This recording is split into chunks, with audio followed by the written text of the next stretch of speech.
Is Dr. Merman back?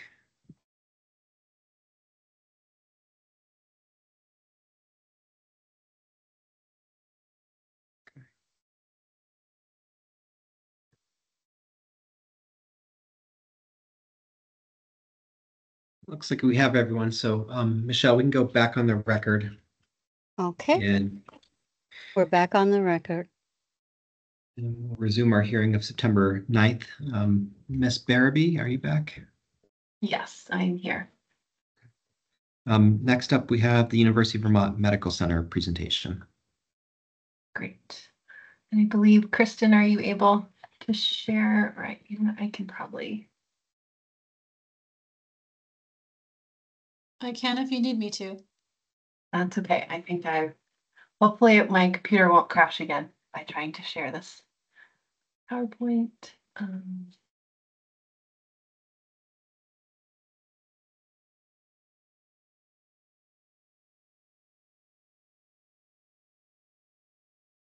Okay.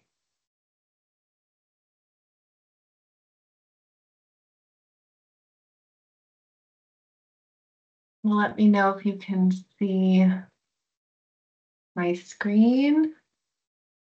Yes. Okay. So this is just a note. I think we have this for other hospitals, but we received kind of a mid-process revised budget from UVMMC. They submitted a budget and then notified us a few weeks later saying that they would like to increase their request. So you were communicated that and we shared all those materials, but that created a burden for staff to kind of reevaluate some key components of their budget. So to summarize their ask, they requested for a 9.3% NPR increase. So their NPR request is over $2 billion, which represents 66% of the system now.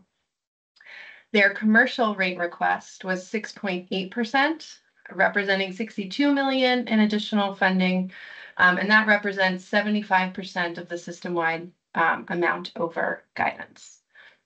The Section 3 operating margin, they're shooting for almost 3% margin, and that's around $69 million. And so that is a substantial portion, again, of the system. So if we look at their justification for their budget request, a lot of this really leans on expanded access to care, which I think has been a theme, and we've been talking about kind of some of the challenges in Vermont. And so they argue that NPR will help them continue to address the board's access concerns. For example, in radiology capacity, e-consults for specialty care and refer back programs for primary care, and all of that will help address some of the backlogs that we've been experiencing. They also talk about high pharmaceutical expenses and revenues, so that together will have an implication for their NPR growth. They also discuss the cost shift. So as a reminder, that's kind of the underpayment or the theory of underpayment by government payers creates a necessity for higher commercial rates. They also say that they've managed their expenses very well. They say that their clinical efficiency is quite high, and that their admin to clinical ratio is low compared to peers. They also discuss their cost reduction plan and believe that they have adhered to our request through the submission of that plan.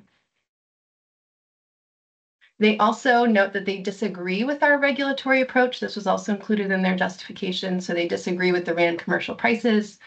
They disagree with our theory around market power. And they propose an alternative approach, which is to measure NPR growth as a per capita per covered life. And so that this would reduce, in their mind, this would reduce their effective ask. This is not how we regulate hospitals, and we don't have an apples to apples approach on a per capita basis, but we wanted to be transparent. I did include, so they make this comment around market power, but if you look at the Fitch ratings, it actually suggests that there's very limited competition. So despite some challenges that UVM had faced in kind of managing its expenses, that they thought that UVM still had an A rating and a stable outlook because of the lack of competition in their market. And we know that this is a key indicator of raising prices. So If we continue on and we can look at kind of trends by payer over time. So you can see that in 2022, we see a real inflection point in the commercial revenue that they're receiving. And this is quite substantial in comparison to the trend lines for both Medicare and Medicaid.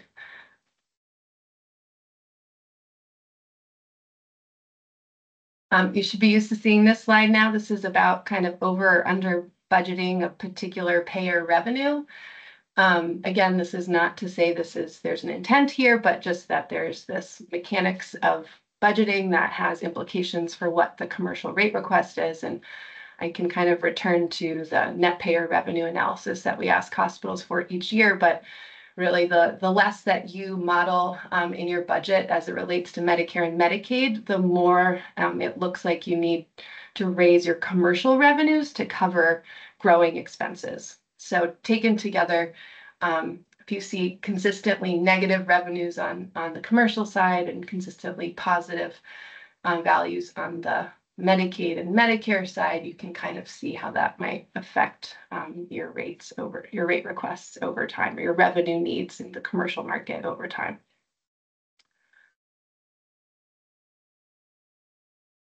This is a history of their rates, their commercial effective rate. So to note, the network hospitals have this other definition that we've been regulating them for a long time. I think until last year we switched, and now everyone is following the same convention. But, so that goes up to 14.77% in 2023, and then it kind of comes back down, but you can see their total commercial NPR growing quite a bit over the 2022 and now to the 2025 period. If we look at their operating expense growth, 2022 was a big year because they're still recovering from COVID. So that growth has come down a bit, but they're consistently, in the 8.4 and 9.8. So these are not small numbers, but so operating expenses are growing quite a bit. And then if we look at the breakout to the right, we look at pharmaceuticals are certainly a major portion of that spending. Other services, other purchase services, and we know that labor is a major expense. So kind of the ratio of the spending hasn't shifted substantially, but certainly in magnitude, if you look on the left, it has grown quite a bit.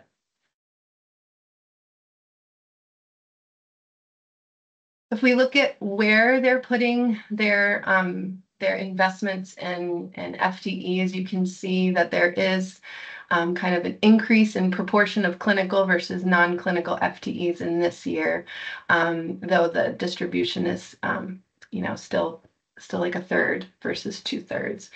But they did, if you look at the largest investments by department, they did add 47 FTEs to their administrative non-clinical FTEs, 36 medical surgical, 33 to the medical group administration, clinical and medical group administration, non-clinical, pharmacy, clinical FTEs, and fiscal services. So there's a lot of an admin kind of there at the top, and then, some other, medical, surgical, clinical FTEs. Okay.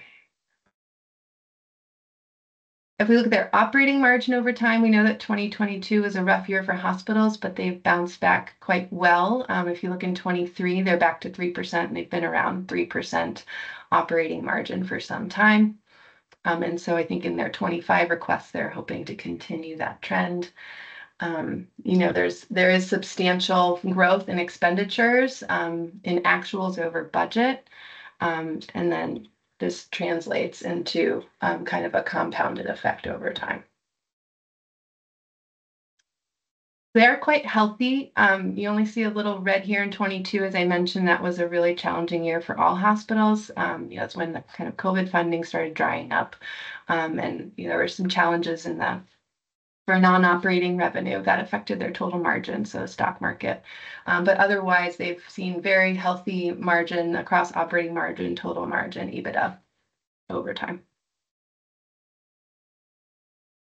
We look at their days cash on hand. It looks like it's just over 100, but I think there were some questions during their hearing that led us to believe this may be underestimated. For example, their accounts receivable and some of the other kind of cash accounts on their balance sheet didn't seem to have any projections put on them. They were kind of held flat where other pieces of that metric were kind of moving. So there's perhaps something missing, but it kind of shakes out, it hovers around just over 100 days cash on hand. Their accounts receivable is really on the edge of average to poor, which means they're not collecting their bills as quickly as they perhaps maybe could. Their current ratio is well above break even, well above the US median. Including the funded depreciation, as well as, when you don't have the funded depreciation, it's still in the good range. Their age of plant is average. So it's between the 25th and the 75th percentile. Long-term debt to capitalization is under 30% generally, and so that's a good sign compared to industry average. And then their debt service coverage ratio is higher than what is required for lenders. So in all, they have really stellar financial health as it relates to their financial health. When we look at prices, you probably have seen this slide 100 times. We've all been talking about RAND data. They are our most expensive hospital, and there's probably good reason that they would be more expensive, but they are in the 10th decile nationally for many of our services. I understand there's some concerns with RAND data that the hospital has presented. I don't share those concerns, but I thought I'd offer another perspective.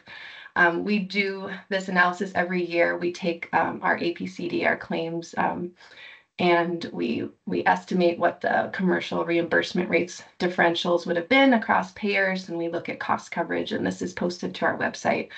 But you can see, looking on the left, this is the average patient payment per inpatient discharge. And I'm sorry, that title should be inpatient and outpatient.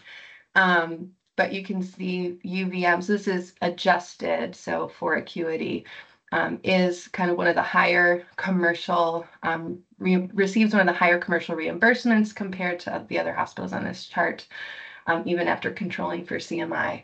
And, on outpatient, once you control for CMI, they're more middle of the road, but they're definitely top middle. So when you adjust for CMI, you're adjusting for how sick or how many services or how much coding is done. So it's still, it doesn't translate directly to what people end up paying, but it's a relative kind of comparison that for this service, what we're paying. So what were some of their assumptions for Medicare and Medicaid? They didn't, describe this in detail in the narrative. So, but what we do have is from the workbook. So it looks like from this workbook, they assumed a 6.6% increase for Medicaid, a 2.1% for Medicare, 3% for Medicare Advantage, and then 4.3% reimbursement growth for the all-payer model FPP. And I'm wondering if some of that is due to case mix adjustment. I'm not sure, given that the rates that Medicaid is assuming are not supposed to grow otherwise. That's just a hypothesis. I'm not sure that that's the case, but we could check. So we wanted to present payer mix. So you'll notice that UVM has one of the most favorable payer mixes of any of our hospitals. So any spending in the commercial market has a substantial impact on what our ratepayers pay. And so they represent about 72% of their revenue is commercial versus 10.6 for Medicaid and 16.4 for Medicare. Their assumptions regarding volume are generally all pretty stable, around 5%, give or take across payers.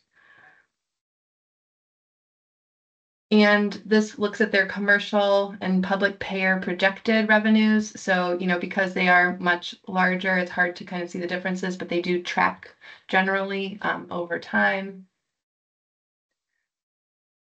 We look at their submitted versus their approved versus their actuals.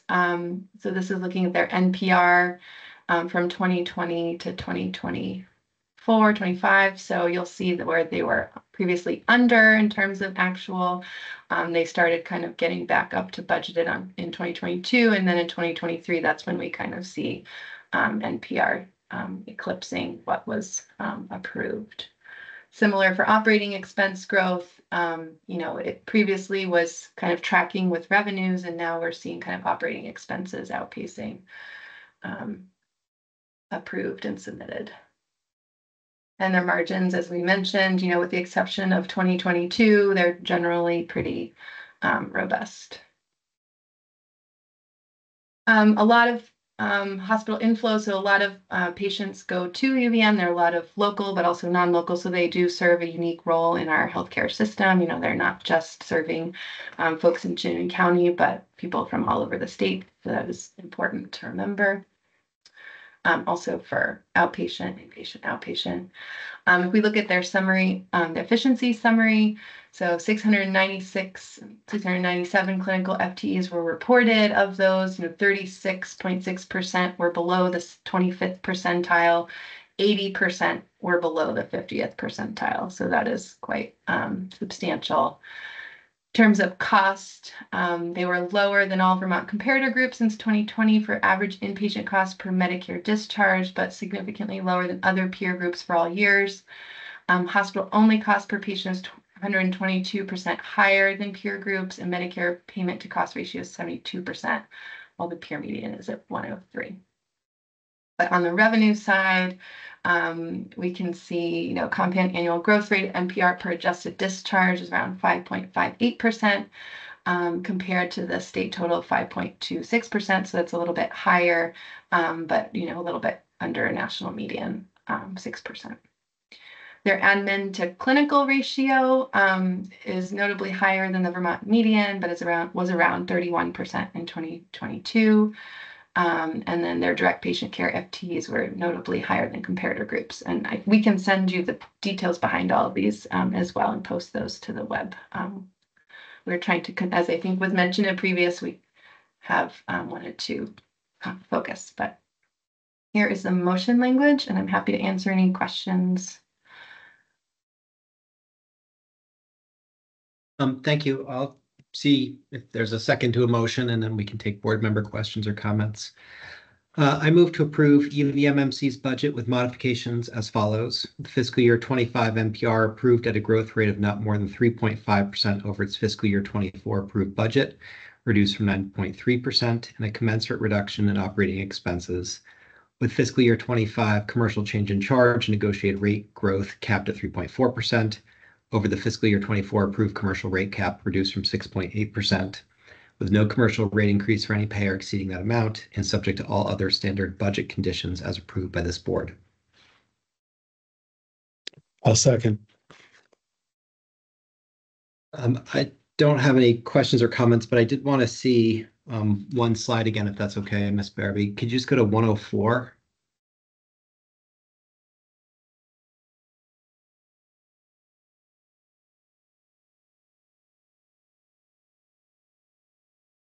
And just want to make a note.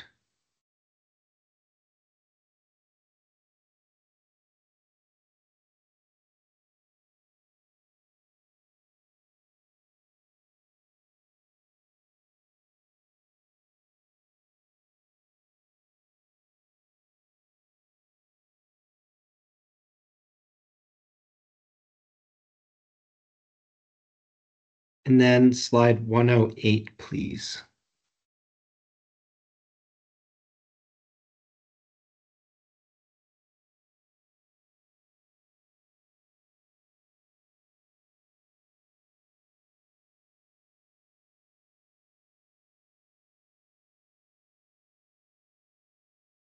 Ms. Barabee, I don't know if this came up in any of your discussions with the medical center, but do you have any information about the drop in anesthesiologists? Not off the top of my head. I can go back and look and see if we can find them. Okay. Okay. All right. Thank you. Any other board member comment or discussion?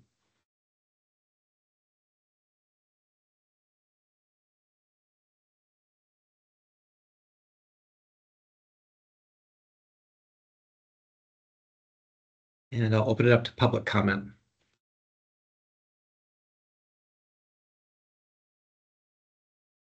Dr. Leffler, how are you? Go ahead. Thank you, Chair Foster. I want to start by acknowledging the extremely difficult situation that the Green Mountain Care Board is facing when it comes to controlling healthcare costs for Vermonters. We absolutely know there's a segment of the state right now covered by commercial insurance that is shouldering the bulk of medical inflation, and this needs to change. We're aware and we want to help with that. But it's important that I'm very, very clear today that sharp cuts to the UVM Medical Center, which is the state of Vermont's academic tertiary care hospital, will have long-term negative impacts on patients across our region, the medical center, Chittenden County, and all Vermonters. Over the last several years, we've been delivering more care to sicker people. People from across the state of Vermont every day need to be transferred to the medical center to receive care, as well as more people in Chittenden County needing our care. Our emergency department is over capacity almost every single day. Most days we have as many as 70 patients waiting for discharge to go to nursing homes that can't leave. On a daily basis, we have people needing to be transferred to the medical center that can't come when they need to because we don't have a bed for them. The budget that we presented for fiscal 25 represents what we need to care for the patients and not anything else, nothing more. We're seeing increased costs for drugs, increased costs for labor in other areas in our budget. Last year with the budget order, we made cuts to administrative services, and there isn't much more we can do in those areas. We know we have work to do on improving access, and we did a lot of improvement in access in 23, which I know we're going to talk about. And we need to work on productivity, which we're hard at work on making better. We have made progress, but we know we have to do more. We have patients now that can message our doctors through My Health, and we have e-consults and self-scheduling to improve access to our physicians, oftentimes at reduced cost for patients. In previous years' rate cuts, we've been able to manage around the edges and eliminate enough stuff to continue all current services. But I have to be completely clear that the budget cuts you're considering right now have to impact care for Vermonters, have to impact care for people in Chittenden County and across the state of Vermont. And things that we choose to have to stop will not be easy to restart again. I know we're going to talk about enforcement for 23. I just want to comment that 23 was all about improving the care and getting more access through the medical center. And the overage that we took in NPR, we actually lost $23 million on that because we did it by paying overtime, special pay, and using travelers. I want to make sure I say for the record that there are few places left to cut at the medical center, and the impacts you will have to impact the clinical care that we can deliver. It'll have impacts on patients across our region, and the most vulnerable Vermonters will suffer the most. We want to be a partner in solving this. We want to improve affordability. We want to work on commercial insurance issues with you. But I'm gravely concerned these cuts will impact what we can deliver to our state. Thank you for listening. Thank you, Dr. Leffler, for sharing those thoughts. They're very important as we evaluate all of this. Other public comment via raise the hand?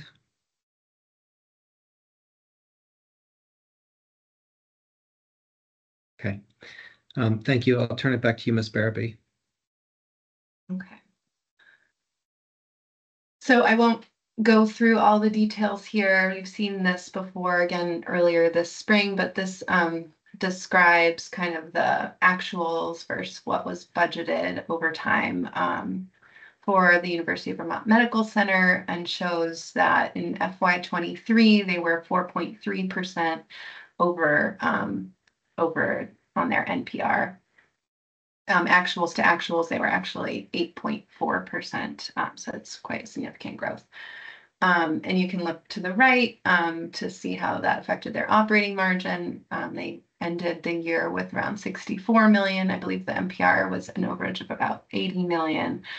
And operating expenses, as Dr. Leffler mentioned, kind of were kind of tracking with NPR, with the exception of that margin.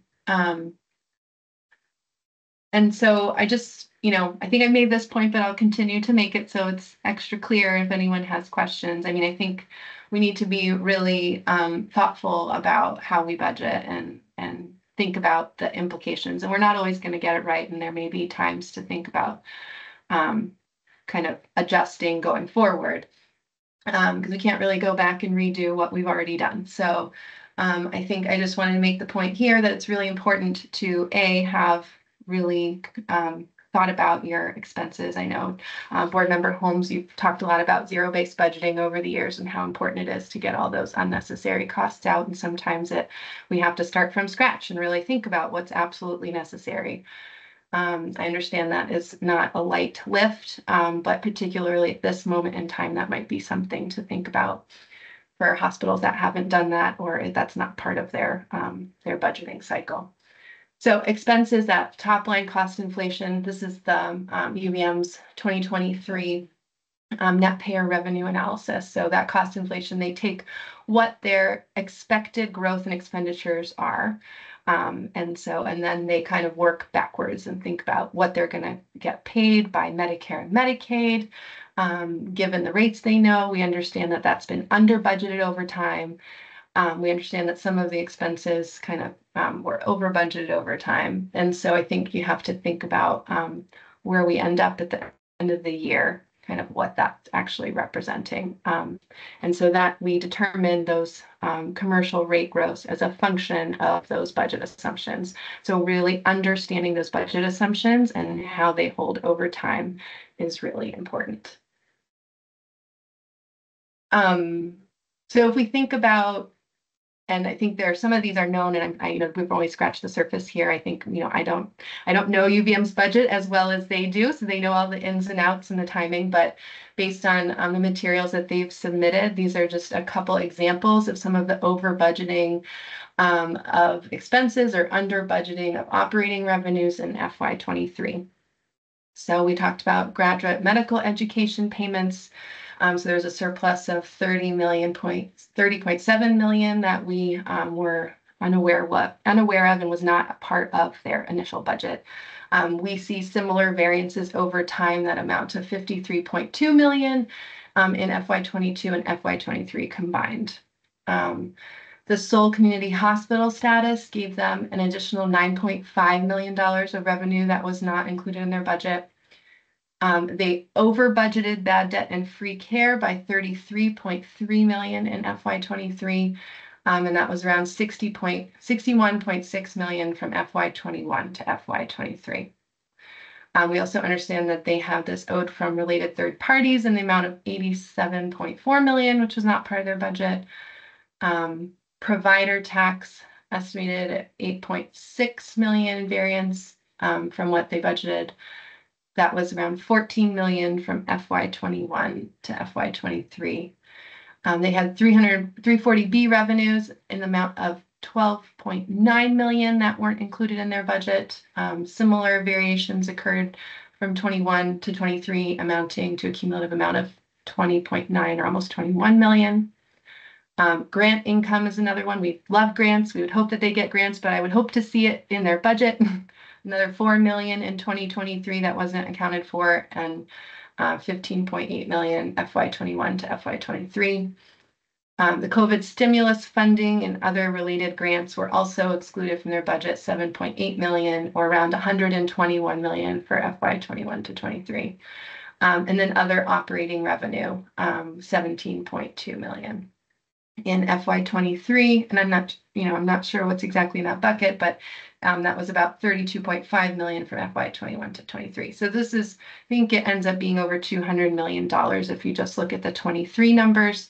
Of course, they're probably offsetting here and there, but there are some that were explicitly not budgeted that had a material effect on that previous calculation that I showed you that could kind of enhance the total amount of commercial revenue that they would say that they needed, that perhaps, and now that we're looking back at the actuals, that because they were able to realize some of these revenues and because they didn't realize some of these expenses, that they wouldn't actually need that total amount. Understanding that spending is continuing to grow. So I think the other thing that I wanted to point out here is that there are a lot of materials, and this is a really complicated process, and we do our best to go through all the materials diligently and ask questions. It's been really hard to get straight answers, or answers that are easy for staff to follow. I did request and follow up to the hearing on August 28th for more detail on FY23 over budgeting of expense, under budgeting. We had asked some very specific questions, and they did not provide that detail in their submission. So I would love to give you more information, but I had to kind of pull these out, and I was not able to get that from the hospital. So in conclusion, the staff recommendation is for full enforcement on FY23, implemented through a commercial rate adjustment in FY25. Our rationale is because this overage, though due to unanticipated volume, and we do want to see access, but was also a result of significant over budgeting of expense and under budgeting of revenue. We also noted through our various conversations their high prices and low productivity. So I think this kind of exacerbates this need for a high commercial price, and puts us unfortunately where we are today. So I know this isn't easy. It's not fun to be up here and make this recommendation, but I think it's really important that we think about being very frugal with Vermonters' money, given the affordability crisis that is in front of us. So with that, I will turn it back to you, Chair Foster. Thank you, Ms. Barabee. I will make the motion. I move that we find that UVMMC's performance differed substantially from its fiscal year 23 budget. I move to deny UVMMC's application for retroactive adjustment of its fiscal year 23 budget. And I move to enforce this deviation by reducing the fiscal year 25 commercial change in charge and negotiated rate growth cap from 3.4 over the fiscal year 24 approved commercial rate cap to 5.4% under the fiscal year 24 approved commercial rate cap, with no commercial rate increase for any payer exceeding that amount. Second. And board member discussion or questions?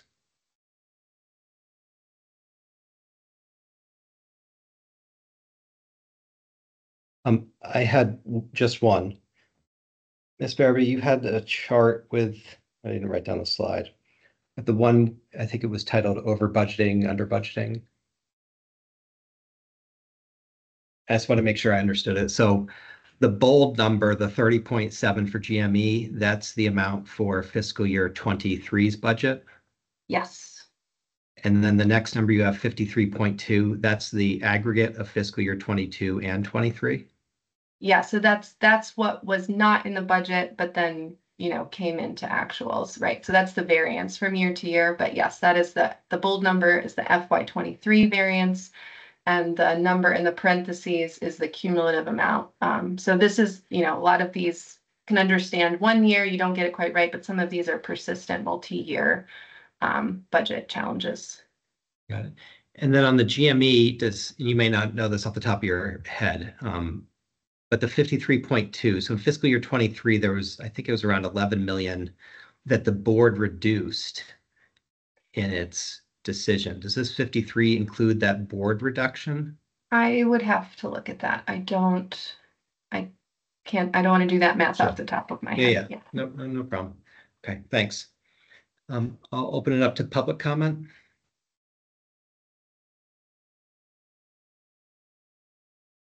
Mr. Vincent? Good afternoon, board members and staff. Actually, could we go back to slide 128 just for 1 minute? I just want to highlight one item on here. So the amount owed from related parties, the 87.4 million, that's a balance sheet transaction. That's not an operating expense. So putting it in the same light as the other items on here, it's not the same thing. And then just a little bit about the under budgeting or over budgeting of Medicare or Medicaid. I think one of the things that that I think I'm seeing is we're comparing rates with potentially patient mix changes, and I think that obviously is another thing that we have to budget going into the year, is how many patients do we think that we'll see for commercial, Medicaid, and Medicare. So I think that also explains a part of the assumptions that that I think we're being highlighted as potentially a rate difference when it's really a payer mix issue. Thank you. Thank you. Any other public comment? Ms. Peakley, and I forgot to do this, but just for folks that are from a regulated entity. So Ms. Peakley, I recall you're the CFO of the medical center. Please go ahead. Yes, thank you, Chair Foster. Yeah. I do want to address the comment regarding continually under budgeting or over budgeting. And I did put this in our follow-up answers to specific questions that UVMMC, as well as other members of the network, budget based upon information that we know or based upon information that we can have a certain level of certainty.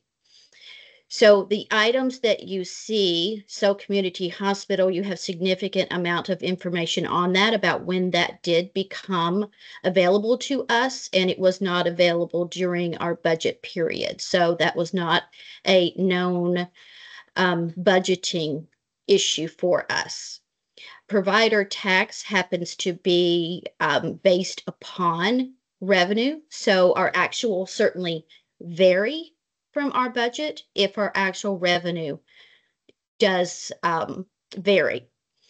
We did provide a breakout showing that if you look at how patients actually came in and what we actually received by the payer mix, I would ask that you take another look at that to see that there was not unnecessary burden based upon the commercial rate request that we had provided.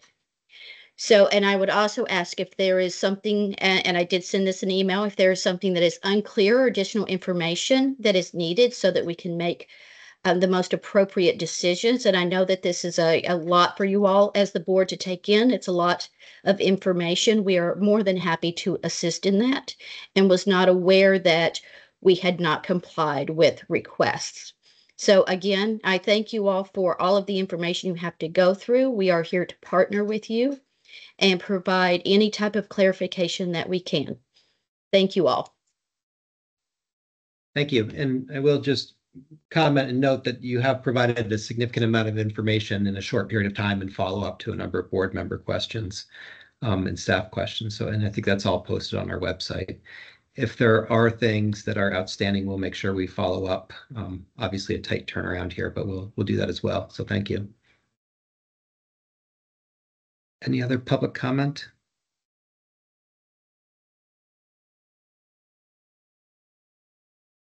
Okay, thank you. Ms. Barabee, I'll turn it back to you. Actually, I think we have CVMC next. Yes. So Dr. Merman, could you please excuse yourself? I will see you for Porter. Right. Thank you. We'll have some call you.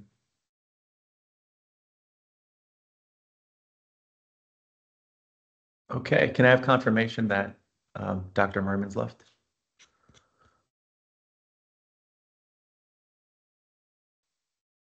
Yes, he's no longer in the meeting. Okay.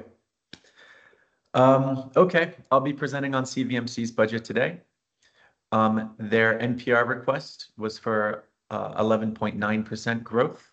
That'd be $308 million, which would contribute to 14% of the system whole over guidance. Their commercial rate request was for 5.5% growth, or $6.5 million. That would contribute to the 6% over guidance. And for an operating margin, they requested to break even at 0.0%, or around 0.0%. Next slide. So to justify their NPR and commercial rate requests, they issued several justifications in their budget narrative and in their budget presentation. They took similar issues with the board's approach that UVMMC took. They wrote that in their narrative, so did Porter. We haven't repeated that here just because Elena covered them with UVMMC. But they also issued these additional points. One, they need to expand access. They claim that NPR will help them to continue to address the board's access concerns. They list several ways that they're expanding access. And I apologize. Are the dogs in the background interfering with the presentation? No, Did not even okay. hear them. Okay. Okay. You didn't need to out yourself, Noah. Oh, I know. I'm sorry. I'm sorry. Next year. Continue. They list several ways they're trying to expand access to radiology capacity, as they mentioned during public comment, e-consults for specialist care, a refer-backs program for primary care, efforts to address certain backlogs, and several other things they mentioned in the narrative. Second, they said they have higher pharma revenues than past years, and they write that their pharma NPR is expected to increase by 3 million over the next year, which would compose about 13% of the total NPR increase. That's a figure they cite in their narrative. Third justification, they say they've managed their expenses well. They argue that their base expenses are reasonable, that their administrative to clinical ratio is above median. And they argue that certain services are low cost. They provided the board data that they're low price for radiology and certain commercial services, according to Clarify, which is a service that they use. So again, just keep these justifications in mind as we go over the data. So this slide, again, shows actuals to budgeted NPR. It shows they've mostly over budgeted their revenues in recent years. Actuals have come in less than their budget. This is particularly true with their commercial revenues. They over budgeted by about 13 million in 2022, about 21 million in 23. And this really drove a bottom line that was over budget by -4% in 22 and -6% in 23. Next slide.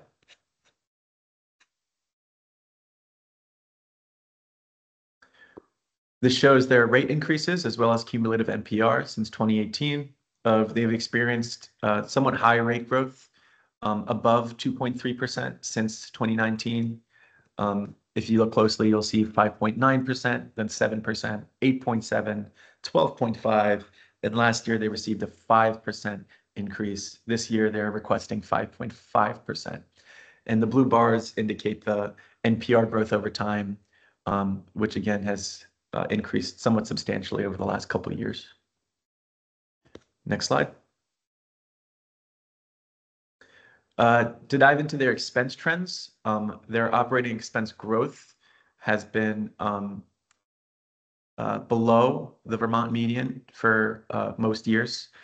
In 2022, 11.5%, then 4, then 4.9. 2025 is the first year they're projected to be above the median at 6.5%. Moving to the right, a breakdown of their expenses show that labor expenses are a relatively constant portion of their budget, decreasing slightly from 66 to 63%. Pharmaceuticals are increasing, and other non-salary expenses are increasing. On the bottom right, you can see overages from their budget. They've consistently underpredicted the amount that they're spending on labor, 10.6%, 4.7%, and then 3.7%. And then they both over and underpredicted their pharmaceutical expenditures.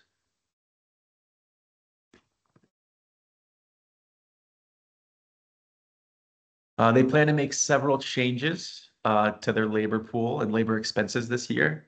They're budgeting to add 30 FTEs, mostly in non-clinical areas. As they mentioned to us when they submitted their budget, they just recently negotiated a contract for 2 collective bargaining units. Those are their registered nurses and tech professionals. And so that would immediately increase wages by an average of 7%. And increase them by an additional 13.5% over the next 3 years. They also plan to increase staff and decrease traveler FTEs by about 16. Next slide.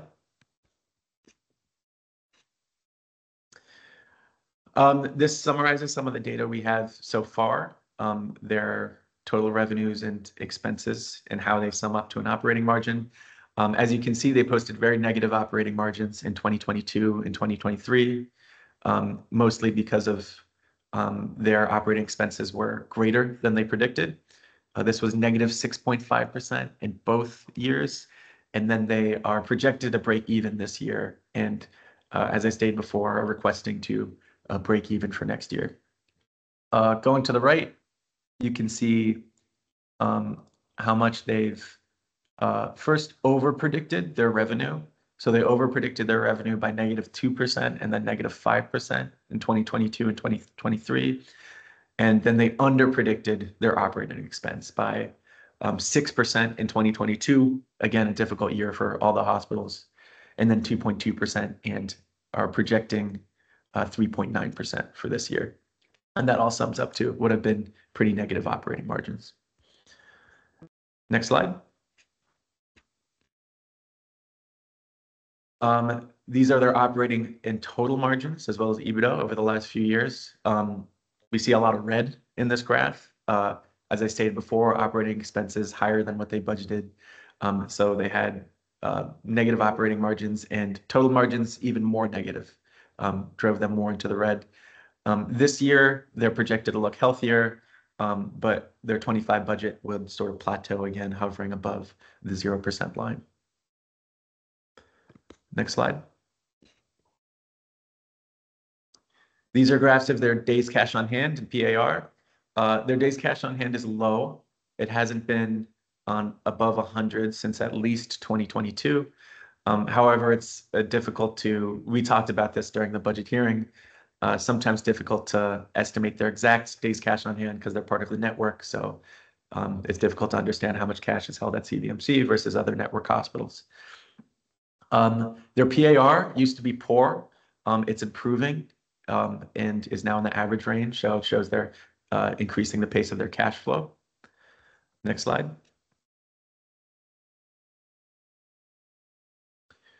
This is their current ratio with funded depreciation as well as without funded depreciation.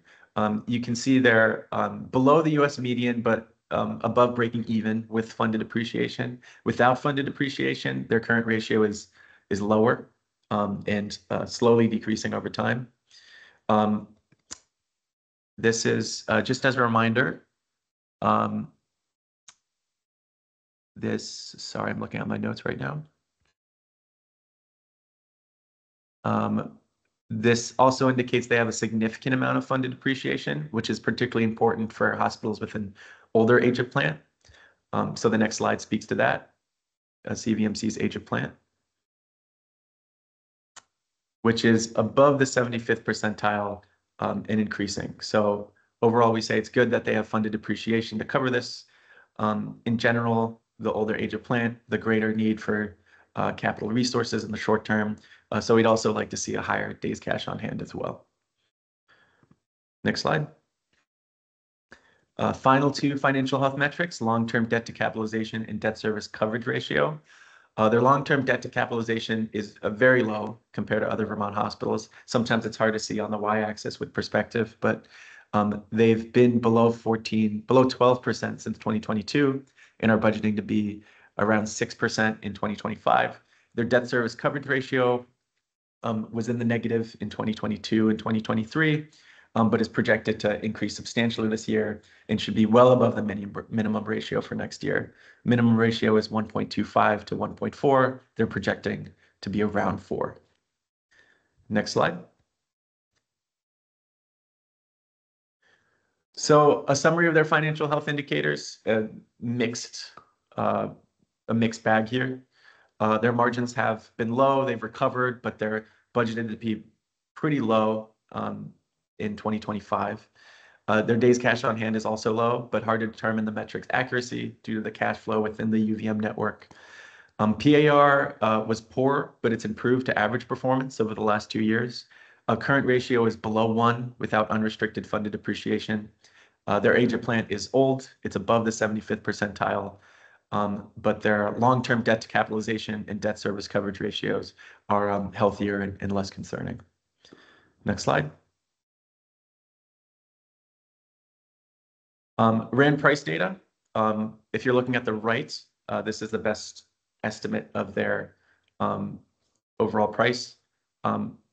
High price decile for outpatient services. They're in the 7th decile, and then a relatively lower for inpatient and inpatient facility as well as outpatient facility. They're in the 4th decile. And then their relative price is higher, which again suggests that they're reimbursed less favorably by Medicare compared to critical access hospitals. Next slide. Now to delve into their budget assumptions. We asked what they assumed would be their reimbursements for Medicare and Medicaid this year. They didn't just cite a specific increase in their narrative, but from their workbook, we extrapolated that they're expecting 0.4% for Medicaid and 0.4% for Medicare. Next slide.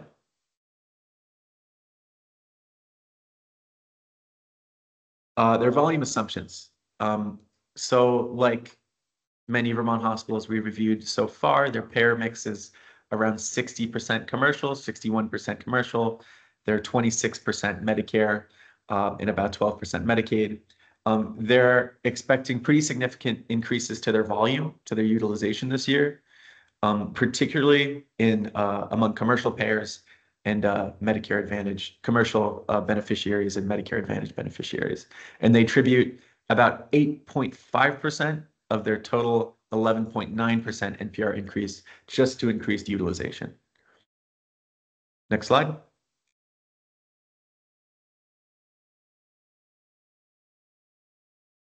This shows their projected NPR to their budgeted NPR. Overall, they've been very closely aligned, especially in 2022 and 2023. So nothing really of mention here. Next slide.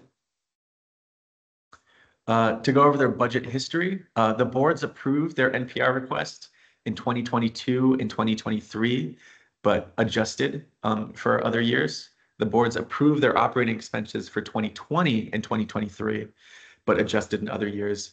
Generally, as I stated before, they've over budgeted revenues. Revenues have come in below what they expected, and they've under budgeted expenses. So expenses have come in above what they expected.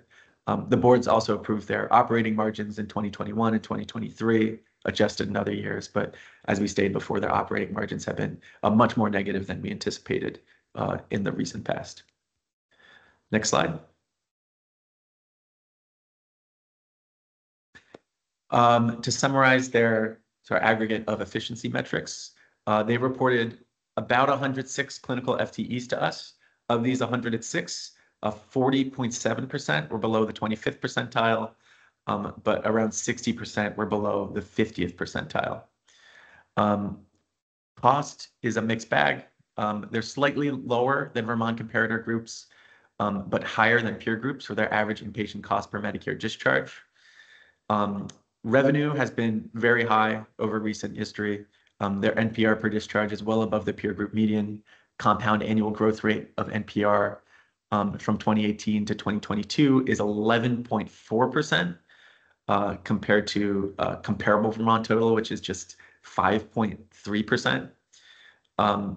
Their admin to clinical ratio varied year over year, but was about the same as the Vermont median, a little below the Vermont PPS median of the last year reporting, which was 2022. And direct patient care FTEs generally lower than the Vermont median until 2022 when it cropped up higher. It's consistently higher than their peer groups. So just to summarize, their main justifications, their need to expand access, high pharmaceutical revenues, low cost for certain services, and they claim that they've managed their expenses well. And with that, I'll pass it on to either Owen or Elena to take comment, questions, and to read the motion language.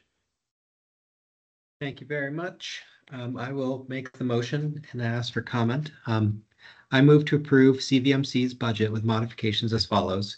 Fiscal year 25 NPR approved at a growth rate of not more than 6% over its fiscal year 24 approved budget, reduced from 11.9%, and a commensurate reduction in operating expenses.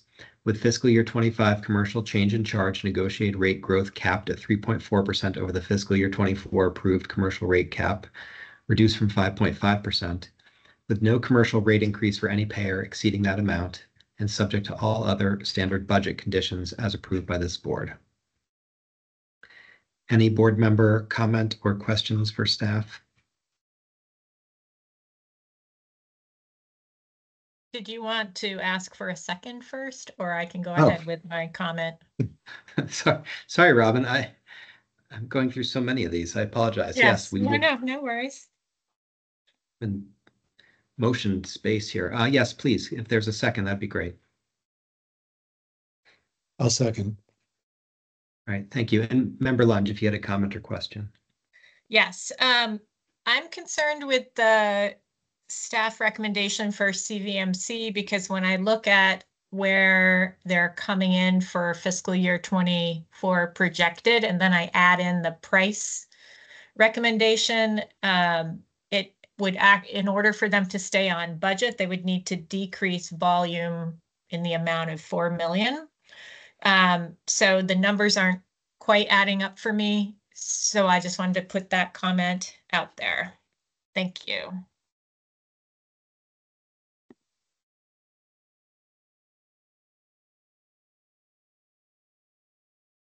Any other board member questions or comments?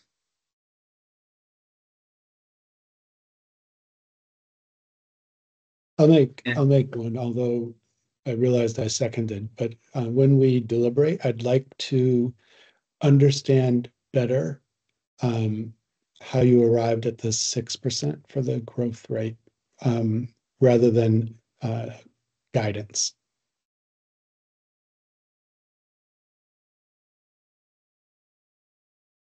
The rationale for that didn't jump out at me with the presentation. Okay.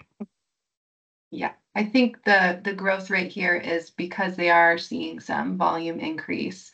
But I can get you more details on that, on our assumptions in my modeling spreadsheet. Yeah. Thank you very much.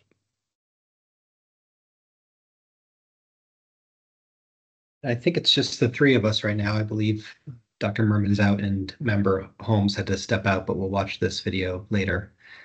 So I'll open it to public comment via raise the hand.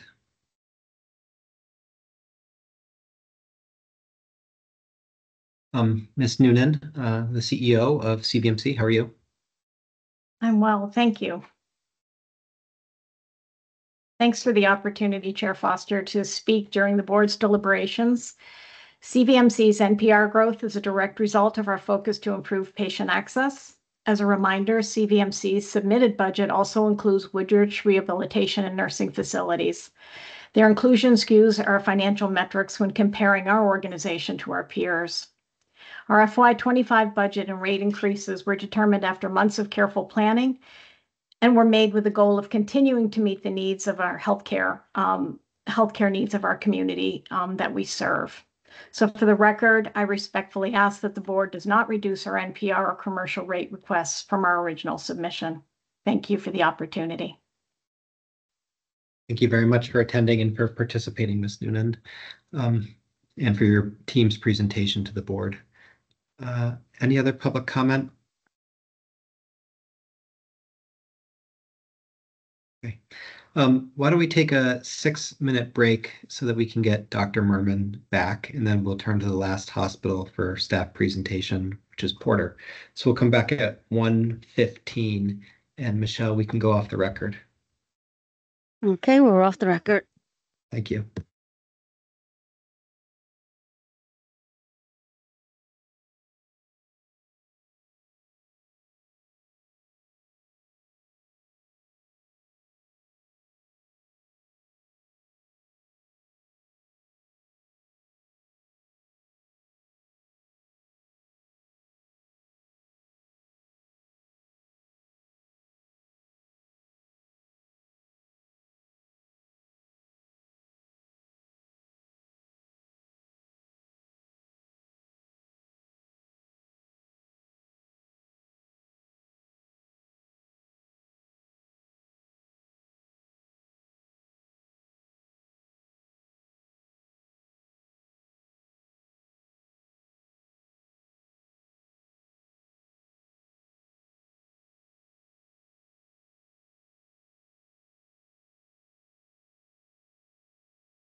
Is Dr. Merman back?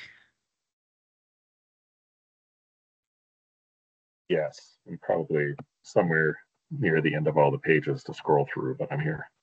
Great, okay. Michelle, we can go back on the record. Okay, we're back on the record. Okay, we'll resume our hearing of September 9th, and I'll turn it to Ms. Barabee for the presentation on Porter Hospital.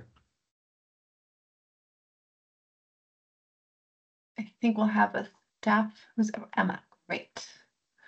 I will share screen.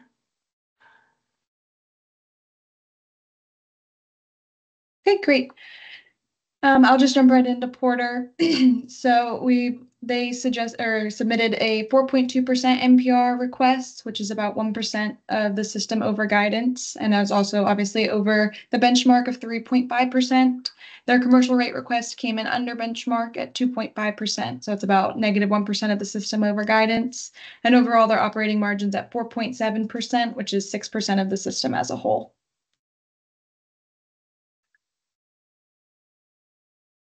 So looking at their hospital justifications, we see similar things across the UVM Health Network hospitals, but they do talk about a need to expand access to certain services and claim that this increased NPR will help them to continue to address access concerns. They also note they have high pharma revenues. In their narrative, they wrote that pharma NPR is expected to increase about $2.8 million, which composes well over 100% of the total NPR increase, and this is pre-rate change.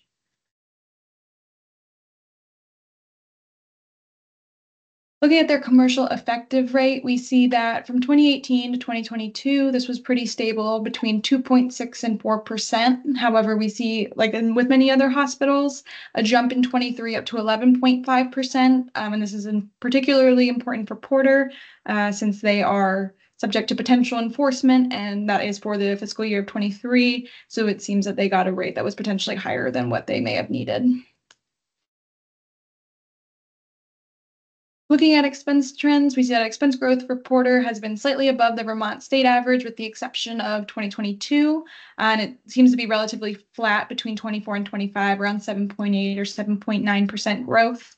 Looking at overall their top expenses as a percentage of their total operating expense, we see that the main one is labor. They've got it broken out pretty significantly here. And so we're going to focus on labor and pharmaceuticals, considering that that's a pretty large portion of their justification. So looking at their labor, historically, this has been underestimated against actuals, where we see that change in 2024, which is projected to be under budget by about 7.9%. And for 25 overall, they're projected to increase labor by 17.4%.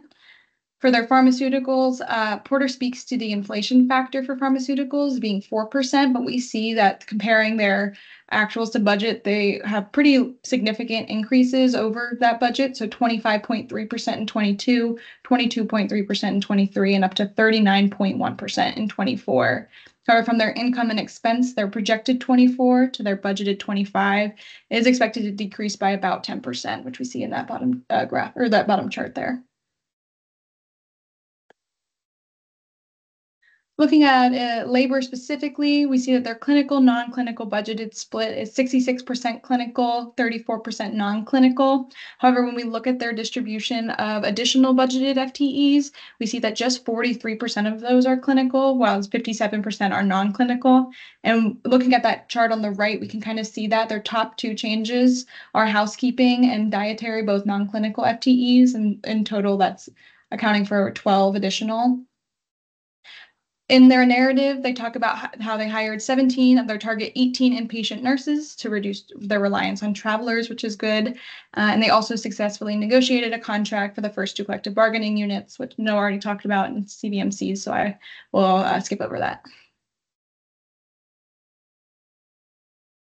Looking at their operating margin growth, Porter's been able to maintain a positive operating margin since 22, and that's continuing for projected in 24. This has been above the Vermont total operating margin each year. In the narrative, they state that they've had a reduction in orthopedic cases in the OR due to the retirement of an orthopedic surgeon. So we see that that has had a negative impact on GPSR and NPR. from both a volume and a case mix standpoint. However, they are hoping to continue a strong 4.7% operating margin budgeted for 25. So if we look over to the right at the operating revenue, we see that they typically have been under budgeting by over 3%. However, again, due to this OR reduction, we see that in 24, it's projected to be to come under at about negative 3.5%. We see the same thing with operating expenses. Generally in 22 and 23 it was over 7%, but this has dropped down to essentially even just over at 0.1% over. So year over year, Porter Hospital has been able to maintain margins above 3%, and they seem to hope to continue to have this trend in 2025. So again, looking at margins, we see that there's only one single non-positive value here. Overall, we see FY24 projected has both operating and total margin in the green. And we would like to see that continue as well as budgeted for 25. Porter has some of the highest margins in the state. As we saw on the last slide, they're all consistently over the average, but in general, they're also just as on their own higher than most of the state. So no concerns with their margins here. So looking at their days cash on hand, we see that it has kind of fluctuated a little bit between about 100 and 120 in the last 3 years, and budgeted for 25 has dipped to below 100. Again, it can be difficult to know exactly where they stand due to the cash flow within the network and this being a snapshot in time. So overall, we'd like to see it increase, but we don't really know if this is a true representation of Porter's days cash on hand. Looking at their days in patient account receivable, we see that they have moved down to about average, but it is kind of fluctuating in that average to poor performance. So there's definitely room for improvement for Porter in this regard. Looking at their current ratio, so we see on the right without that funded depreciation, they are above both the break even of 1 and the US median. And then on the left, we see that they have it appears that they have a good amount of funded depreciation as well. Which makes them significantly even more high than the US median and the break even here. So we can look next at Porter's age of plant. So what we see is that Porter has gone from being above the 75th percentile in 2022 down to below the 25th percentile. So assuming that this is reflective of actual age of plant for Porter, then this is a really huge improvement and a big positive for Porter. Looking at their long-term debt to capitalization, we see in the last 3 years, they've been below 15%, and that number continues to decrease. So there's no concerns there, as well as looking at their debt service coverage ratio. They're consistently well above that standard minimum ratio for lenders. So again, overall, no concerns with Porter on these metrics. So this summary, Porter's margins are among the highest in the state. Their days cash on hand is around or just above 100, but again, difficult to tell exactly due to cash flow within the network. Their days in patient account receivable has average performance, but it is kind of hovering on that average to poor. So we'd like to see that continue to improve. But besides that, there's no concerns. Their current ratio is solid with and without unrestricted funded depreciation. Their age of plants decreased from above the 75th percentile to below the 25th percentile. And their long-term debt to capitalization and their debt service coverage ratio are both good. So overall, no concerns with Porter. Switching gears and looking at their price, we would consider Porter to be average price. Again, we see a slight increase in the outpatient, but overall this is probably on the low to average for Vermont specifically. And again, we do see that relative price is lower in almost all cases compared to standardized price, which would again make sense given that Porter is a critical access hospital and are likely reimbursed pretty well for their Medicare patients. Looking at their public payer prices and their assumptions for Medicare and Medicaid, again, not a super clear percent increase or answer to this in their narrative, but pulling from their workbook, we pulled a 0% increase for Medicaid and a 3.7% increase for Medicare. Looking at their payer mix, they come in just below 63% commercial, making that their largest payer, followed by traditional Medicare as well as Medicare Advantage, just below 28%, and then Medicaid is just over 9%. For their changes to their volume or utilization, their largest increases are in Medicare Advantage and commercial, but still moderate increases as well in traditional Medicare as well as Medicaid. And overall, this attributable NPR increase is 6.2%. Porter did request an NPR increase overall of 4.2%. So this discrepancy may be due to the fact that they do have some payer mix shifts, so that could cause that NPR overall to go down, but just the theory, we're not 100% sure. Looking at their projected versus their actual NPR, starting with the commercial projected, we see overall it's pretty close to what they actually come into, a little bit under, or excuse me, their actuals came in a little over in 21 and maybe slightly under in 23, but overall it's pretty close. For public payers, we see a little bit of a larger distance, so the actuals came in a good bit over in 21, but that gap does seem to be closing between 22 and 23, coming in slightly under both years. Looking at their budget history, what we see is that across all three of these, the board has approved their NPR, their operating expenses, and their operating margin between 2020 and 2023. And then in 2024, it was adjusted for each of these. And then overall, their actuals have come in over for operating margin with the exception of 2022.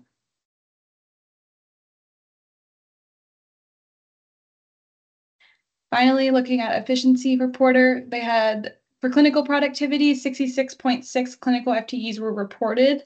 34.3% of these were below the 25th percentile and 77.9% were below the 50th percentile. Definitely room for improvement for productivity. For costs, they were lower than their Vermont comparator groups for the average inpatient cost per Medicare discharge from 2018 to 2021. However, in 22, it's pretty comparable. Their costs overall are consistently lower than their peer group. For revenue, their compound annual growth rate of NPR per adjusted discharge from 2018 to 2022 is 3.27%. But comparing this to the Vermont total of 4.35% and the national median of 5.66%, they do come in a little under both of those averages or medians. And then finally, for their admin to clinical salary ratio, they're generally lower or at least comparable from year to year to their comparator groups. And they were much lower in the most recent year of data of 2022 at 13.6%. And that wraps Porter. So I'll turn it back to you, Chair Foster. Thank you. Thank you very much, Emma. I move to approve Porter Medical Center's budget with modifications as follows. With fiscal year 25 NPR approved at a growth rate of not more than 3.5% over its fiscal year 24 approved budget, reduced from 4.2%, and a commensurate reduction in operating expenses. With fiscal year 25 commercial change in charge and negotiated rate growth capped at 2.5% over the fiscal year 24 approved commercial rate cap, with no commercial rate increase for any payer exceeding that amount, and subject to all other standard budget conditions as approved by this board. Second. Board member comments or questions for staff?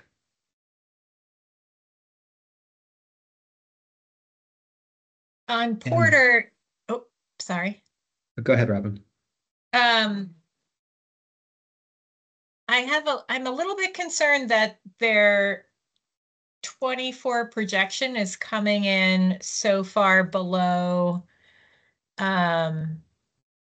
budget, and I certainly understand the ortho departure would influence that. I'm wondering if it would influence that quite that much, because if you look at the projection to the NPR recommendation, it's an 8% increase. So that seems significant, and I'm a little concerned about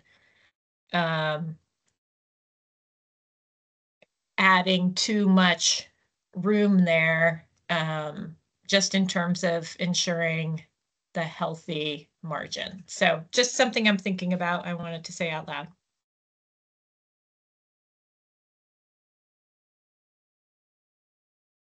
Any other board member comments or questions? Okay, I'll open up for public comment on the motion that's proposed for Porter. Mr. Ortmeyer, how are you? Great, Chair Foster. Thank you. How are you doing? Okay, so Chair Foster, thank you. I appreciate the opportunity here to comment. Really, at the end of the day, this budget for 25 is about meeting the need for our patient care in our community for this next year. We want to ensure that our ability to care for our people depends, upon our services here. Our costs are rising, as you've heard. It's pharmaceuticals, it's our workforce. The workforce is a fixed cost due to our increased bargaining units that we have. We've just finished that, and it ends up being more than budgeted, so it's a real cost. The impact is real on us, and it's really critical to our ability to be successful. We've been reducing costs effectively, as you heard during our hearing this past year, and we'll continue to do so.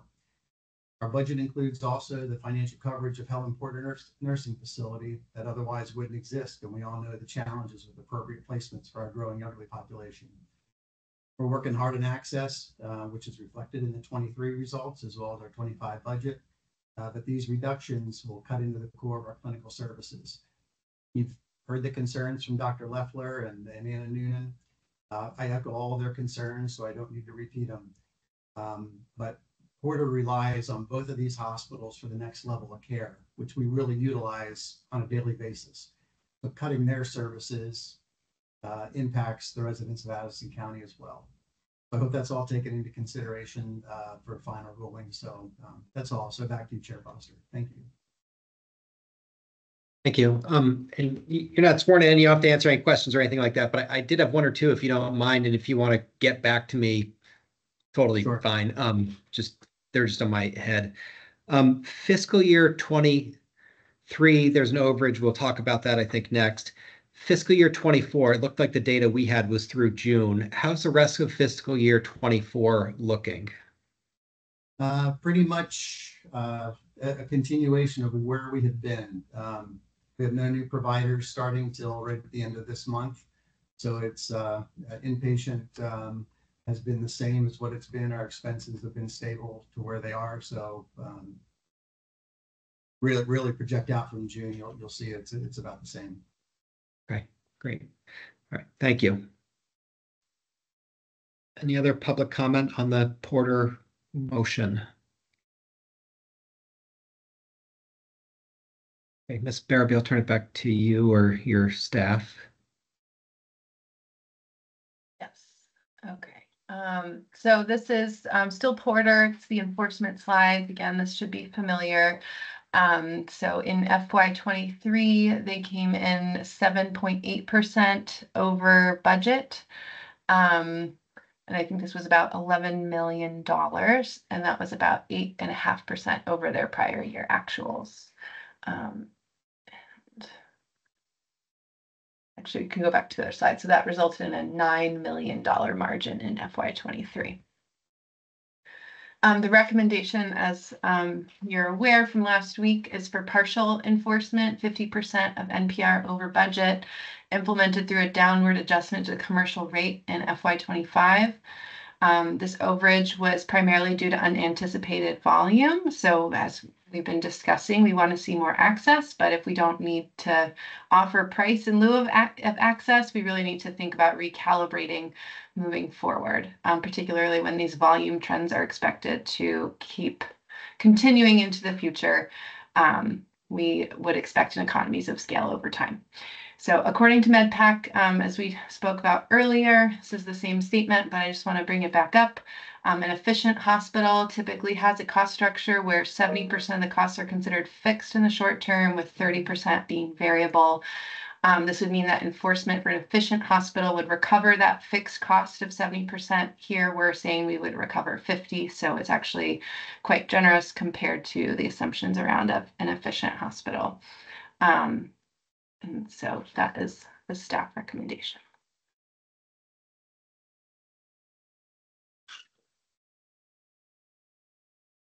Is there a proposed motion language for the enforcement? Okay, thank you. I move that we find that Porter Hospital's performance differed substantially from its fiscal year 23 budget. I move to deny Porter Hospital's application for retroactive adjustment of its fiscal year 23 budget, and move to enforce this deviation by reducing the fiscal year 25 commercial change in charge negotiated rate growth cap from 2.5% over the fiscal year 24 approved commercial rate cap to 8.9% under the fiscal year 24 approved commercial rate cap, with no commercial rate increase for any payer exceeding that amount. Second. Board member comment and discussion?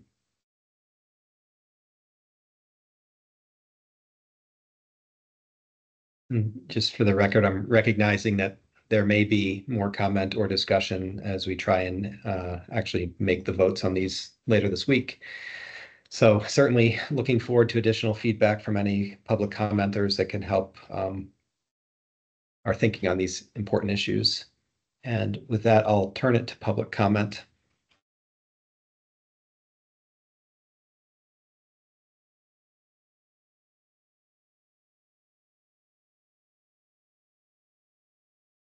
Mr. Del Trecco?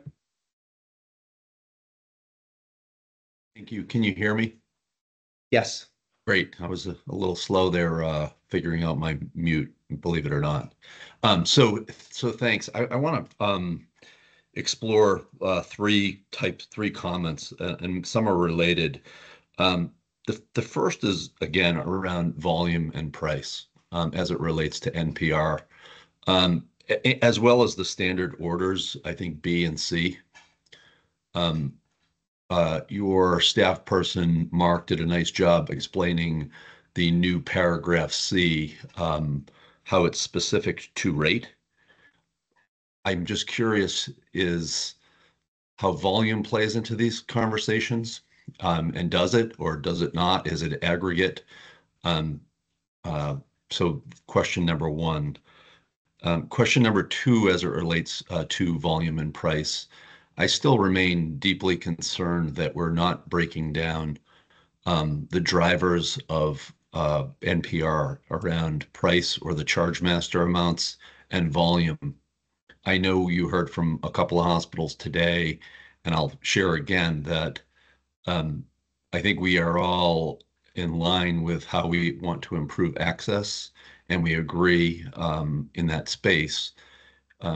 I've spoken to it, hospitals have spoken to it, the board has spoken to it. And if volume is increasing and NPR goes up as a result of it, how is that being seen as negative if we're improving access? And I'm carefully using the word negative. I understood earlier in the week that we called it penalty, and that might not have been a word that was well received. But our hospitals are on the as we look, and I think a big part of this is around volume, and that volume is people showing up. The demand is increasing, and I'm curious how we balance the expense side of the equation with the volume side by just taking away. And I understand the challenges we're having. And then the third area, and I shared and sent you some information per your request from earlier this morning.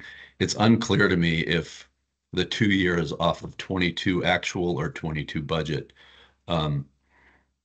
After the 23 guidance was set, there were a couple of changes that addressed 22 as 22 actuals being the base in which we were anchoring the 2-year rate increase to. So it's a little unclear to me what's being used and why. And I would just remind the board and the public, members of the public, the reason why the 22 actual conversation happened was because of the great uncertainty in predicting budgeted volumes, budgeted increases, and a lot of time was spent by the board reviewing that. So I respectfully ask that we don't forget about that as we take into consideration enforcement as well as moving forward in this 25 budget space. I just don't think that level of predictability is back in 25, and I wish we had a crystal ball to say volume and utilization would be doing X, Y, or Z, but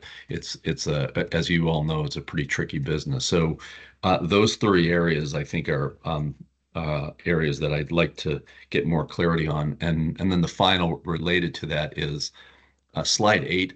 I really don't know what slide 8 is doing. And I've tried to do the math a couple of times now, and I just don't think all the pieces and parts are there. So maybe it doesn't have to be today, but I think walking through that in a more complete way, validating whether we're off 22 budget or 22 actual, and then so I can understand the components of that. It's not clear to me if it's total growth or enforcement is in there. So there's a lot of moving pieces and parts, and it's complex, and I can appreciate that. So thank you for that. I'm happy to clarify that now, so we're all on the same page. And I think Sure. the point, the 8.6 is, as I mentioned, a point of comparison. Everything in this analysis is based on what was in the budget order. So that is the piece that matters. So the board at that point in time had made a decision on what the FY23 budget would be based on all the factors you just discussed. That's what those growth rates are in the spreadsheet above. I brought up the 8.6 to remind people what the goal was at that point in time over those 2 years. So these growth rates you're seeing are relative to the legal document, the budget order. So FY23 budget, all the labels are at the top. So I can happy to give you the spreadsheet so you have the calculations, but it's the 8.6 again. Yeah. I'm particularly interested in the, I don't know what rec means. Recommendation, so the staff recommendation and how that compares, right? So I think the request was from board member Lunge to look at how the staff recommendation compared to the FY24 projected. So I did that, but I thought it was helpful to have kind of the history in comparison. But again, I'm happy to provide the spreadsheet so you can see my exact formulas. Yeah. Yeah, that'd be great. And I'm particularly interested in the FY24 projected and the 22 budget. I do think based on, and I could pull it up on my screen if it's helpful. It's uncertain to me if it's actual or budget, and I think it matters because right. I put budget here, so I was comparing to the budget. I can also compare the actual. That's not the amount we're enforcing. The amount that's in enforcement is relative to the budget. So this is just to look at trends and understand growth over time. So I just want to be very clear about what this analysis is and isn't. Yeah. It's not the enforcement amount. It is to look at trends and understand growth rates. The enforcement amount is based on what was included in that year's budget, which is based on the actuals that you were describing. I'm taking the enforcement amounts straight from what hospitals were held accountable to in that year. Is it fiscal year 22 budget or fiscal year 22 actual? And we can, I don't need to do this over here on this. It's the budget order. So it's what the order says, but I'm happy to point you to that. How does the moving, when 23, when 24 guidance was set, and I don't have all the data points in front of me here, but there was a very contemplative process with the board where the anchor was switched to fiscal year 22. So that's reflected in the FY23 budget, right? So the FY23 budget column is what the board decided at that time.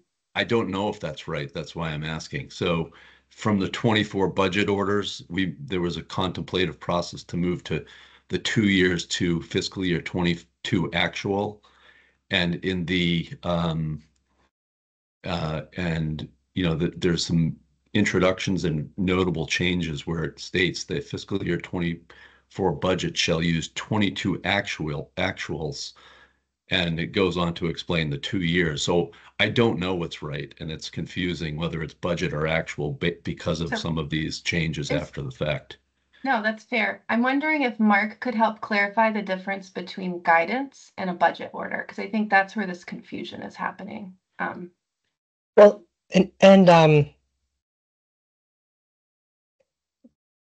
I think 2 items. So one is I would be more than happy to speak offline with counsel for any of the hospitals or for VAS to talk over any discrepancy or confusion that's perceived. I think that would be the most appropriate way to kind of deal with the, maybe the most appropriate way for me to involve myself. Sure.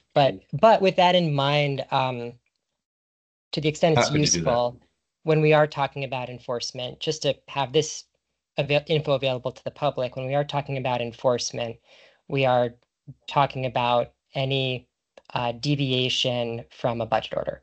And I think that point has been made, but that's the only thing that maybe I'll add here at this point. Mhm. Yeah, Let and me, in the. let and me in just the interrupt because I want to make sure we move on. So there's a little bit of, Mr. Del Trecco, I know you will, but just send us in a letter what exactly the concern is. I took away from this slide, maybe I took away something that you were taking away different, but it's to give us information directionally to just see over time how much the NPR growth has been from budget to budget, from 23 to 24 to not 25, but just to see that magnitude and to get a sense of it, which I think your point is some of this is volume, yes, some of it's price, yes. But that to me is all I was taking away. It was just sort of a fact of where these budgets were compared to prior year's budgets. Mhm. Sure. Yeah, the intent is, I don't know what the intent is. And I do think, Mark, thank you for your offer. I think that will be helpful. Great.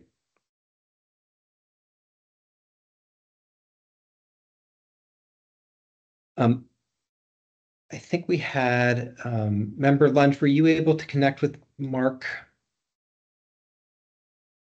Okay. Yes. Okay. So can we put back up the standard conditions, and maybe Mark, you could walk us through any changes or modifications since we saw it earlier today? Yeah, I'm happy to. I'm going to pull this up myself because I just have these on my own here. So let me just grab those.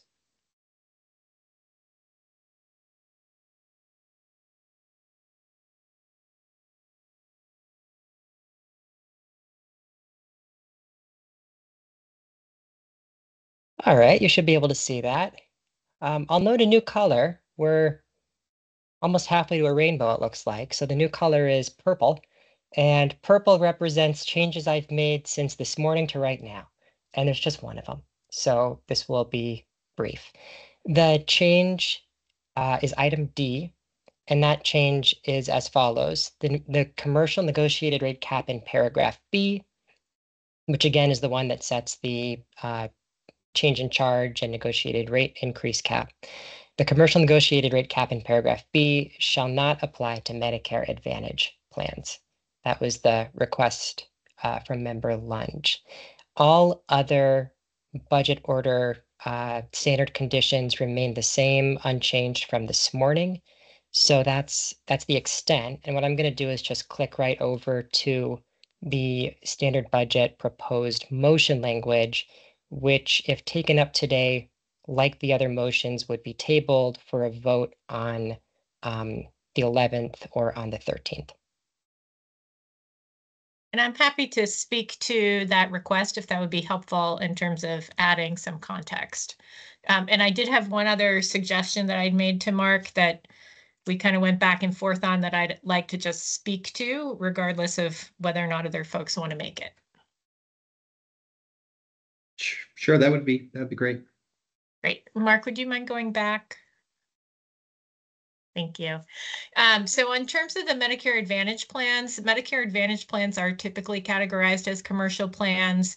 In some of the staff recommendations have a commercial rate percentage increase that is potentially less than the Medicare increase, which is what drives the Medicare Advantage. And so I did not think that the intent was to limit Medicare revenue, which Medicare Advantage, despite being categorized as commercial, is Medicare revenue. So that's why I had suggested D, just to ensure that there wasn't that unintended, what I thought was an unintended consequence. The other thing that suggestion that Mark and I went back and forth on is the change in charge, or the charge master. There is one charge master. There's not a commercial charge master separate from the overall charge master. So I find it confusing to refer to the commercial change in charge, because it's actually the overall change in charge, because it changes the charge master, and hospitals can't have multiple charge masters. They can only have one. So I think a cleanup would be to revert that language to last year's condition, which was overall change in charge, distinguished from a commercial negotiated rate increase. That's a bit of a pain because we've included this language in every single motion, so there will need to be an amendment for every single motion on that language. So that's sort of the downside, is the procedural annoyance of the thing. But I think to be technically accurate, we would refer to an overall change in charge and a commercial negotiated rate increase. So I'm just putting it out there because I think that it would, from my perspective, I'd rather be technically accurate, even though recognizing it's going to be a bit of a annoying procedural cleanup.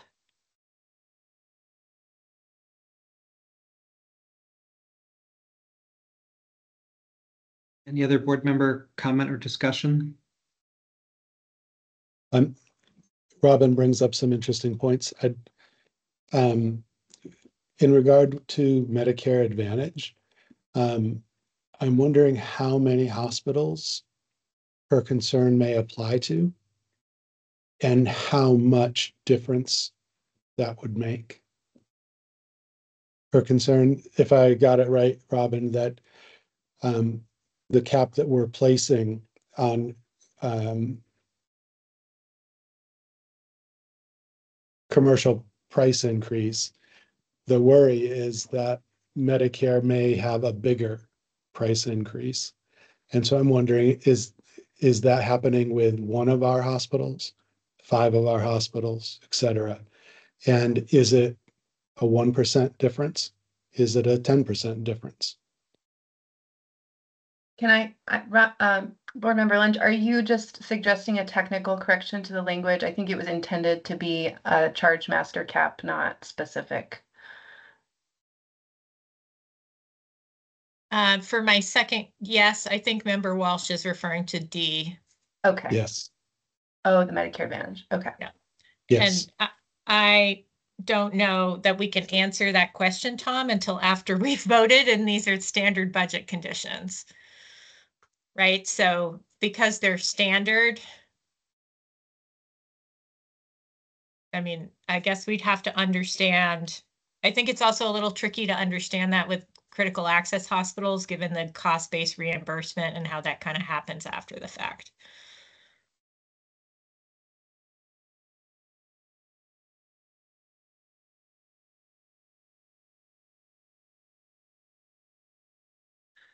Okay. So I think what I'll do is I may wait on the motion on this, particularly since Member Holmes is not here right now and unable to be here. And it might make sense to bring this up Wednesday, if that's okay with Council and Sparrowby. Go ahead, Elena. Can I add something? So in the rate decomposition, we had hospitals exclude Medicare Advantage from the commercial rate. So I think we should be fine, except in those cases where hospitals were unable to parse them out, which is a reporting challenge anyway, which is why we added language saying we would like to see all hospitals, Part G, be able to break these things out going forward in case it wasn't clear. I mean, we've had it in guidance for a couple of years now. I just don't think I don't think all hospitals have been able to implement it yet. So. Well, maybe I'm confused. I didn't assume that the rate decomposition would be attached to the budget order and thus flow through to negotiations. That is how we analyze the commercial rate. Sure, but I think what determines whether or not it's a commercial plan is not the decomp, right? It's other stuff. I understand what you're saying. I think that your analysis takes this into consideration. What I'm thinking about is how then the order gets applied in the negotiations or in, anything else sort of legally moving forward. Yeah, I would agree with, I would support this, Robin. I look through to the linked public data file from UVM and their budget submission that has Medicare Advantage reimbursements, and they're often 102 or 104% of Medicare in their public document. So I could see a situation where if, for instance, a hospital got a negative rate, that they would then have to lower the Medicare Advantage reimbursement below the Medicare rate, which would be challenging, I think, for hospitals. And like you said, I think that's not the intent of what we're doing here. So I'm supportive of this specifying that this is not to be applied to Medicare Advantage plans.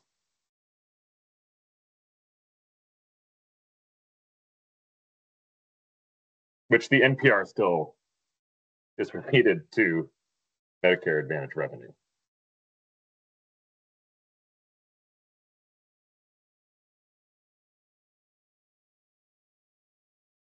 Any other board member discussion on this?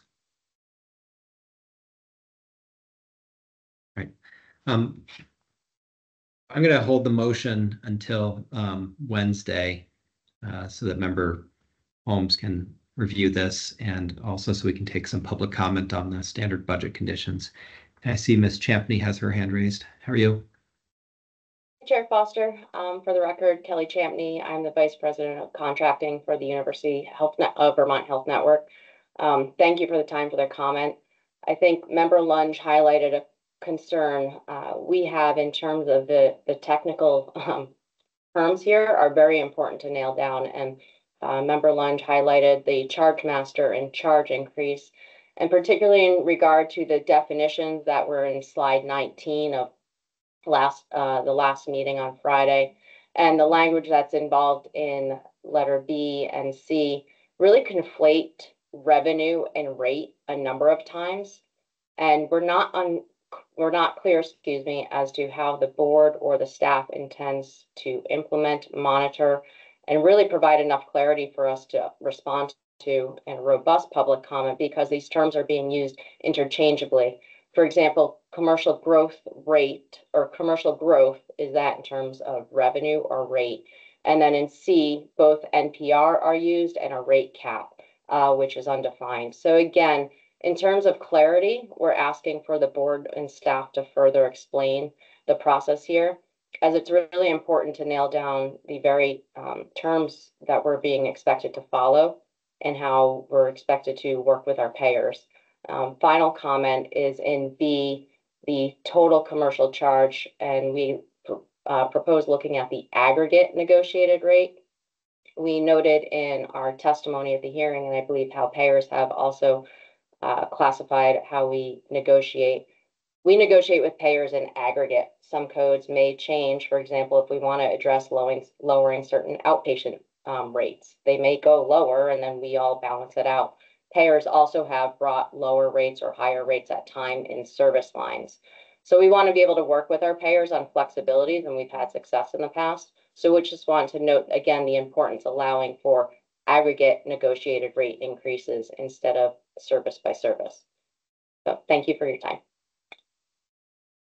Thank you. And I'm going to talk to our staff after this meeting, and maybe there's a mechanism where you can suggest what you would like to see and would be provide the clarity you're looking for, to make sure we work with the insurers and the hospitals to make sure we have it right, so the intent is followed and clear. Any other public comment? And we'll take public comment on these budget conditions over the next couple of days, so please feel free to send it in via written format as well.